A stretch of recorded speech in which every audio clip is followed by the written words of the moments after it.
एक खुशखबरी सुन ले। पहले बताओ फिर मानेंगे। मेरे घर आज फिश पार्टी है। क्या? बस फिर सर्दी खत्म, आज गर्मियाँ। चल दौड़ो, कहीं मछली हमसे पहले खत्म ना हो जाए। खुशबू तो अच्छी आ रही है। लगता है आज मजा आएगा। अहमद बेटा, हाथ धो लो। जी अम्मी, खुशबू तो अच्छी आ रही है। जी अम्मी। बिस्मिल्लाहिर्रहमानिर्रहीम।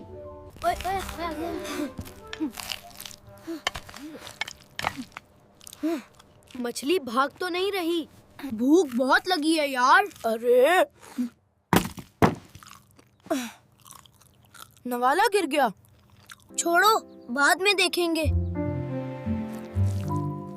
यार लगता है ज्यादा ले लिया। बेटा, इसीलिए कहती हूँ कि इतना ही लो जितना आराम से खा सको। अम्मी, ऐसा क्यों?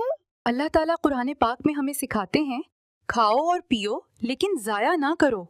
अच्छा, यानी ज्यादा लेना ठीक नहीं। और अम्मी, अगर नवाला गिर जाए तो? हमारे प्यारे नबी सल्लल्लाहु अलैहि वसल्लम ने फरमाया, जब तुम में से किसी का नवाला गिर जाए तो उसे उठा ले, और उस पर कोई चीज लगी हो तो उसको साफ कर ले और उसे खा ले, और उसे शैतान के लिए ना छोड़े। मुझे नहीं छोड़ना चाहिए था।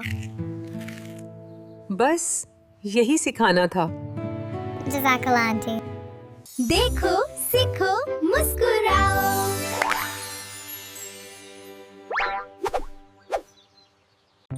अगर आपको ये वीडियो पसंद आई हो तो लाइक करें और इसे अपने दोस्तों के साथ शेयर भी करें।